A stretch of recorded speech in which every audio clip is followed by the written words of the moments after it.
children of Israel. When God told them to prepare themselves at the night of Passover, they were all ready. And they started with a lot of vigor. They were vibrant. They were happy. And they started off. And immediately after setting off out of Egypt, challenges started facing them. They started meeting with what? With obstacles. The first obstacle they came across was the Red Sea, isn't it? They came along the Red Sea. And there, just it was not even long after they had left, some of them had started what? Murmuring. And they had started even losing faith, first of all, with this Moses. And they were like, Moses, man, how can you bring us from Egypt for us to come and just die here? It were better if we died where? If we died in Egypt, okay? So, and as we study the journey of the Exodus, we see how many of them turned back, many of them lost faith, many of them lost focus, until even at one point, God wanted to destroy all of them. And I pray that this morning, as we sojourn in this land, and as we are looking forward to qualify for the kingdom of God, we will not be like those who will be left in the desert. I pray that we shall be like those who will pursue the grace of God. We will pursue the kingdom of God until tuambiwe, karibu mwanangu, umefanya nini? Umeshinda. Bwana asifiwe sana. Wakati wanataka kuwa washindi, mimi pia nataka kuwa mshindi. So what is it that we must do to qualify for the kingdom of God? Now when we read through in the Bible, can I do without the microphone? I must use it. Naona inashida kidogo. Now as we go through the Bible, we see many times in Jesus' time teaching about qualifying for the kingdom of God. It is obvious that many people had a misunderstanding of what the kingdom of God is. Not many people understood, even in Jesus' days. Not all of them understood what the kingdom of God entailed. Many of them had their own misconceptions.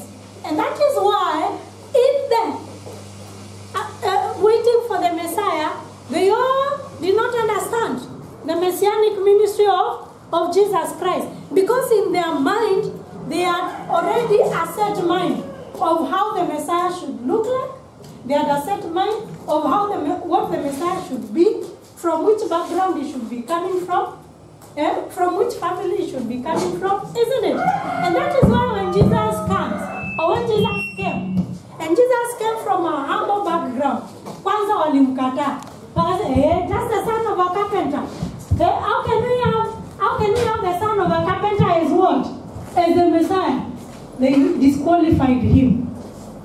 And as Jesus continued to minister, they did not think that he really was the one.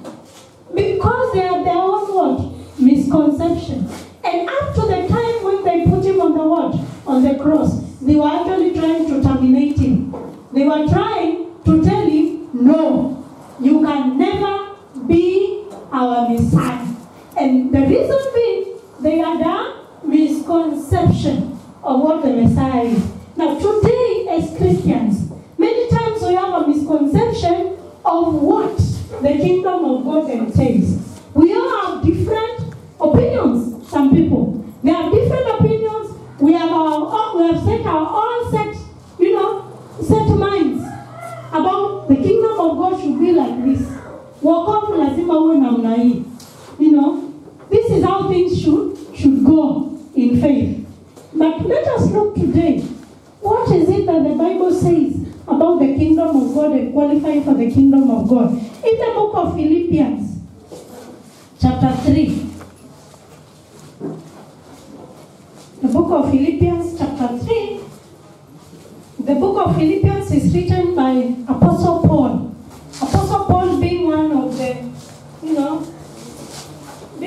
the apostles that is mostly respected after, not while he was on earth. Actually, Apostle Paul gets converted long after Jesus had ascended into what? Into heaven, isn't it? Now, the Bible says in verses 1, Philippians chapter 3 and verses 1. Finally, my brothers, rejoice in the Lord. It is no trouble for me to write the same things to you again, and it is a safeguard for you. Watch out for those dogs, those men who do evil, those mutilators of the flesh. For it is we who are the circumcision, we who worship by the Spirit of God, who glory in Jesus, and who put no confidence in the flesh, though I myself have reasons for such confidence. If anyone else thinks he has reasons to put confidence in the flesh, I have more. And these are the reasons. Circumcised on the 8th day of the people of Israel, of the tribe of Benjamin, a Hebrew of Hebrews, in regard to the law, a Pharisee as for zeal, persecuting the church as for the legalistic righteousness, faultless. But whatever was to my profit, I now consider loss for the sake of Christ. What's more, I consider everything a loss compared to the surpassing greatness to know Christ Jesus my Lord, for whose sake I have lost all things. I consider them rubbish, that I may gain Christ and be found in him, not having a righteousness of my own that comes from the law, but that which is through faith in Jesus Christ, the righteousness that comes from God and is by faith. I want to know Christ and the power of his resurrection and the fellowship of sharing in his suffering, becoming like him in his death, and so somehow to attain the resurrection of the dead. Praise the name of the Lord. Amen. Now, Apostle Paul, one of the greatest teachers of the word that we have, many of the books and many of the letters that he wrote actually concern us as church today. And he's writing about those who justify themselves according to the flesh. According to the flesh, or according to the things that they do. According to laid down customs and traditions. And he's warning the church in Philippi. He's telling them, beware of such, the mutilators of the flesh. Those who think that they can qualify because of what? Of the things of the flesh. And Apostle Paul goes ahead to give an example of himself. In fact, he tells them, if there was anybody who would have qualified through the things of the flesh, then consider me to have been one of the first people to qualify. Now, we all know how Apostle Paul was converted, isn't it? How was he converted? I'm a teacher, I can ask questions, isn't it? How was Apostle Paul converted? Or where? The story is very famous, isn't it? Where? His way to Damascus. Very good. Can you give him a clap? Apostle Paul was converted on his way to Damascus when he was going to persecute who? To persecute Christians, isn't it? Now, the reason why Apostle Paul was persecuting Christians is the same reason that the Pharisees and the rulers of the law and the religious leaders had. It is the same reason why they crucified who? They crucified Christ. They never wanted this Christian thing to go on. So they say the best thing to do is to let us persecute them. Let us kill them. So that we can also kill this messianic thing. And therefore, Apostle Paul, the Bible says, he even calls himself a Pharisee. Actually, he was a Pharisee. The Pharisees were very zealous people in matters of the law. They are a group of Jewish, leaders that really believed in following the law to the letter. Kufuata sheria ya Musa, wala walijua na walifuata sawasawa. Actually, it was the Sabbath day. They could not even walk, for many sheria. You know, and there are many things that they did. They were fasting. They were giving tithes. You know, they were doing everything that the law of Moses required. And Apostle Paul here says, if there was anybody that was supposed to qualify by the flesh, number one, I am an Hebrew. I'm circumcised on the eighth day. So now you can qualify. Appearance-wise, he was qualified to be among those who would have entered the kingdom of God. Because alikuwa ametimiza, he was circumcised. All Jews were supposed to undergo circumcision on the eighth day, isn't it? Secondly, he was a Pharisee, very zealous, even ready to kill what? Ready to kill Christians, ready to kill who are propagating the work of Christ. But he was arrested on the way to where? On the way to Damascus.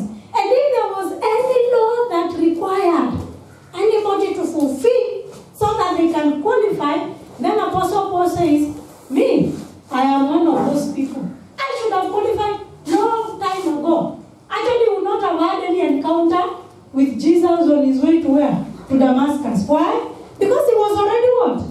He was already qualified. He was zealous, very zealous of the law. He had fulfilled the law of circumcision of Moses, and therefore there is nothing that would have been an entrance to him. But what does he say? He says, but those things. Say, but those things. But those things that would have been of profit to me, I counted them as what? As loss. Vile vitu vyote ambavyo vingekuwa vya manufaa kwangu, nilivihesabu kuwa si kitu. So that I may gain the grace of God through Christ Jesus. Bwana asifiwe sana. And many times as Christians, we have laid down customs and traditions and things that we think with our own mind that if I do this, I will qualify. If I do this, I will qualify. If I behave like this, I will qualify. Bwana asifiwe sana. Just like Apostle Paul said, all those who thought that they will qualify by flesh, all those who thought they will qualify by obeying the law of Moses, fasting and praying and doing this, just like the law required. Apostle Paul says, I counted those things as what? I counted all those things as loss. And he said, I consider everything a loss compared to the surpassing greatness of knowing Jesus Christ my Lord, for whose sake I have lost all things. Now, when you come to the realization that those things may not help you, katiba na sheria haiwezi kukufanikisha ama haiwezi kukupatia qualification ya kuingia kwa ufalme wa nini? Kwa ufalme wa Mungu. So first of all, let us do away with katiba na sheria. Si tunazo nyingi ambazo zimewekwa sivyo? Sheria kama kwenda kanisani Jumapili, hiyo ni sheria. There are some people who think that simply by attending a church service on Sunday, it's enough. Praise the name of the Lord. Amen. And during the week, Monday up to Saturday, they can do whatever they want. But on Sunday, this is the holy day of God. And they will pick their Bibles. And they will walk very slowly. Now they cannot even arm a fly. They will walk very slowly and they will appear to be very holy. Wakiingia makanisani wataingia pole pole, hawataki kusumbua yoyote. Kwa nini? Kwa sababu ni Sunday. Wamekuja kutimiza sheria. Bwana asifiwe sana. Wamekuja kutimiza nini? Sheria. Wamekuja kutimiza sheria. And they walk slowly. Bwana asifiwe sana. Ukiwasalimia wanainama. Na wanakusalimia wakitingisha kichwa. Waonyeshane kweli hakika Mungu amenigusa. Lakini Monday wakitoka, Monday morning, Tuesday evening, Wednesday noontime, if you look at their way of life, the things they do, you will not imagine that it is the same? It is the same person, isn't it? Yeah. And I know some of you here will say, madam, it's in Jamii. Isn't it? You will say it's in Jamii. Look at how. Look at ibada, sindio, same za maadui. No. There is the truth about that. Now others, for example, customs and traditions that have been set, even on praying, even on fasting. You remember the Pharisee and the tax collector. One time Jesus gave what? A parable of a Pharisee and a tax collector in their prayer. And the Pharisee is there. He's praying, isn't it? And he said, oh God, with his head lifted high. Oh God, I give my tithe. I even prayed twice in a... How many times did he say he prayed? So before I say the wrong... whatever time, he said, I fulfill the what? I fulfill the law according to prayer and what? And fasting. And he beat his chest and said, I'm not like this tax collector. This tax collector can go to hell. I'm not like him. Me, hey, I follow the law. I fast. I give. I share to the poor. I do everything that the law requires. And the tax collector was there, feeling very remorseful, feeling very repentant in his heart, because he knew he never qualified. He knew he was a sinner, born in sin and living in what? In sin. He had his head bowed down and he prayed. And after that, Jesus said, whose prayer? Read God? The prayer of the tax collector.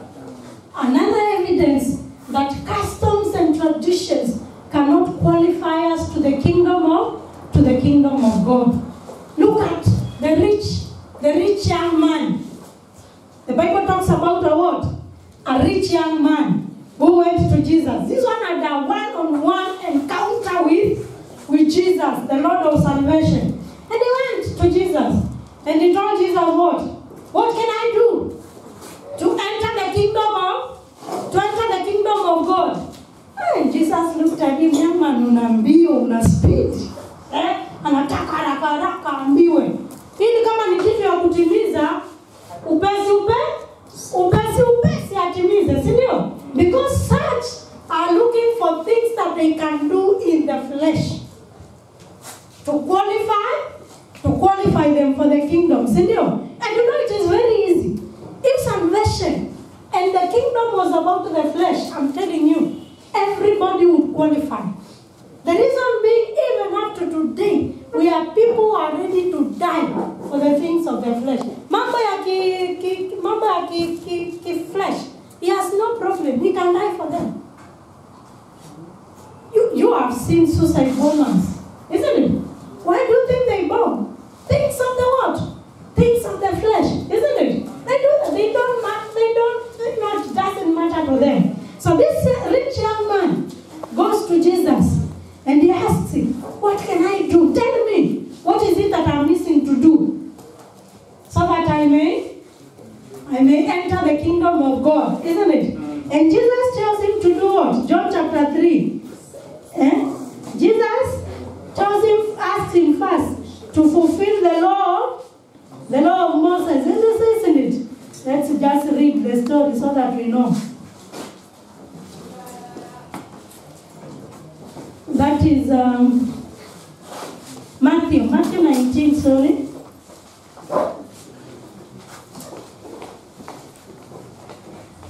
Matthew 19 and verse 16. Now, a man came up to Jesus and asked, Teacher, what good thing must I do to get eternal life? Now he's asking, what good thing? Ni kitu gani kizuri mimi nifanye? Alikuwa na pupa ya kutaka kuambiwa what to do. Kitu cha kufanya. Why do you ask me about what is good? Jesus replied, there is only one who is good. If you want to enter life, obey the commandments. And he's asking Jesus, which ones? The man inquired. not commit adultery, do not steal, do not give false testimony, honor your father and mother, and love your neighbor as you love yourself. You know, Jesus looked at him and he knew where he was heading. He knew that this is one of those people that think by doing. Remember, he never asked Jesus, have mercy on me, teach me the way of what? The way of salvation. He came to Jesus plainly and he wanted Jesus to tell him what to do. What must I do to enter the kingdom of God? I thank God salvation does not come by what we do. Amen. We never do anything to qualify for salvation.